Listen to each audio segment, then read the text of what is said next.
नमस्कार, आदाब। मैं राहिल कस्सर आप सभी का स्वागत करता हूं प्राइमेट न्यूज चैनल पर। और आज हम मौजूद हैं वीरेंद्र यादव, समाजवादी पार्टी के वरिष्ठ नेता है, महासचिव है गाजियाबाद से। आज प्रधानमंत्री मोदी जी ने देश को संबोधित किया और किसानों के तीनों कानून वापस करने की भी बात कही। आइए उन्हीं से जानते हैं इस बारे में उनको क्या कहना है। पहले तो मैं आपका स्वागत करता हूं कि आपके माध्यम से किसानों की आवाज़ आज पूरे देश में फैलेगी। जहां तक ये तीनों की कृषि कानूनों को वापस लेने का सवाल है, तो पहले तो मैं मोदी जी से और आदरणीय प्रधानमंत्री जी से ये सवाल करना चाहता हूं कि आज पूरा 1 साल होने वाला है। किसान सर्दी हो, गर्मी हो, बरसात हो, 1 साल से दिल्ली के बॉर्डर पर बैठा हुआ, उनके सर पर जूनी नहीं। आज 1 साल बाद बीतने के बाद आज वह ये तीनों कृषि कानून वापस लेने की बात कर रहे हैं। उन किसानों की बात क्यों नहीं करी जा रही कि 800 किसान शहीद हो गए, शहादत दे दी 800 किसान। उनके परिवारों पे क्या बीती हो, क्या उन्हें पहले समझ में नहीं थी? क्या वो 800 परिवारों की जिंदगियों को वापस ले आएंगे? क्या उनके साथ न्याय दे पाएंगे? क्या उनके साथ न्याय हो पाएगा? जब तीनों कृषि कानूनों को वापस लेने की बात थी, तब उन्हें वापस क्यों नहीं लिया गया? आज किसान दर दर पर ठोकरें खाने को मजबूर है।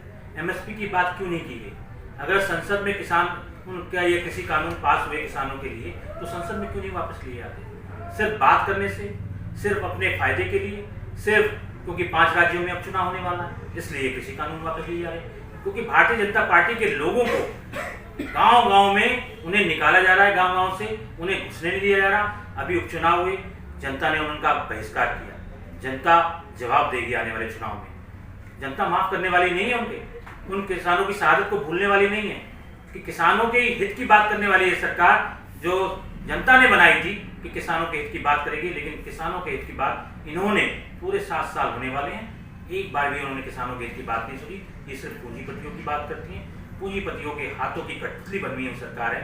आदरणीय प्रधानमंत्री जी को मैं कहता हूँ शर्म आनी चाहिए। और ये कालिक पूछने वाला है कि 800 किसानों की शहादत के बाद अगर कृषि कानूनों को वापस लिया जा रहा है, तो मैं नहीं समझता है कि कृषि कानून का स्वागत किया जाए। मैं कहता हूं उनसे माफी मांगिए, उन परिवारों से, कि उन परिवारों को से माफी मांगे, उन्हें न्याय दिलाएं। जिन परिवारों के लाल गए हैं, जिनके पिता गए हैं, जिनके भाई गए हैं, जिनके बहुत सारे सदस्य गए हैं, उनसे माफी मांगिए आदरणीय प्रधानमंत्री। अच्छा, आपने संसद की बात की।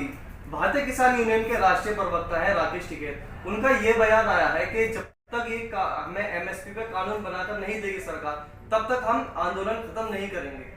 जबकि प्रधानमंत्री मोदी जी ने कहा है कि हम संसद में इनको बिल को वो कर लेंगे, वापस लेंगे, लेकिन वो कह रहे हैं कि अभी तक भी हम बॉर्डर खाली नहीं करेंगे जब तक एमएसपी का कानून नहीं बने। इस बारे में आपका क्या कहना है? बिल्कुल जायज मांग है, किसानों की बहुत ही जायज मांग है। किसान जो है देश के लिए अन्न जाता है, देश के लिए नहीं कि ये मानव सृष्टि के लिए अन्न जाता है। इतनी मेहनत करता है, उसकी लागत का क्या मूल्य? यहाँ पे दिल्ली में जो सत्ता में बैठे लोग हैं या इसी के कमरे में बैठे हुए अधिकारी हैं और मंत्री लोग हैं, वो नहीं जानते कि कितनी मेहनत से, कितनी लागत क्षमता से अन्न उपजता है। उसको लागत का मूल्य नहीं मिल पाता कि उसको एमएसपी की गारंटी नहीं दे सकती सरकार। जब सरकार किसानों की बात करती है, कि किसानों के हित की बात करती है, तो एमएसपी का गारंटी का कानून क्यों नहीं बनाया जाता? किसानों को उनकी एमएसपी की गारंटी का कानून बनाना चाहिए, उनकी फसलों का उचित मिलना चाहिए। बिल्कुल जायज मांग है। जब तक किसान, ये सरकार से ये मांग है, सरकार जब तक किसान नहीं जाए, बिल्कुल वाजिब मांग है। किसान प्रधानमंत्री से मांग करता है और देश की संसद से मांग करता है कि किसानों के हित के लिए बात करें। जो किसान देश के लिए अन्नदाता है, उसका ख्याल रखा जाना चाहिए, उसकी लागत का मूल्य मिलना चाहिए। इसलिए एमएसपी पे गारंटी का कानून बनाया जाना चाहिए। क्योंकि अगर गारंटी का कानून नहीं बनाया गया एमएसपी पे, तो ये जो सरकार है बहुत ही झूठ और फरेब की सरकार है। ये हमेशा झूठ बोलने का काम करती है, हमेशा फरेब करने का काम करती है, छलने का काम करती है। क्योंकि ये जो पूंजीपतियों के हाथों में बिकी हुई सरकार है, फिर वही सरकार चलती रहेगी। एमएसपी का गारंटी का कानून नहीं आएगा, फसलों का उचित मूल्य नहीं पाएगा, और जो रेट तय करेंगे वो पूंजीपति तय करेंगे। वो कम दामों में किसानों से लेंगे और बड़े बड़े दामों पर मार्केट में बेचेंगे कि ये मॉल में बेचेगा उनका अनाज। तब मैं कहना चाहता हूँ कि ये एमएसपी गारंटी का कानून इस बार ही जो संसद का अभी शीतकालीन सत्र होने वाला है, जहाँ ये रिपीट करने की बात कर रहे हैं इन कानूनों की, ये कानून बनाया जाए कि किसानों को एमएसपी गारंटी कानून दिया जाए, तभी किसानों का भला होगा।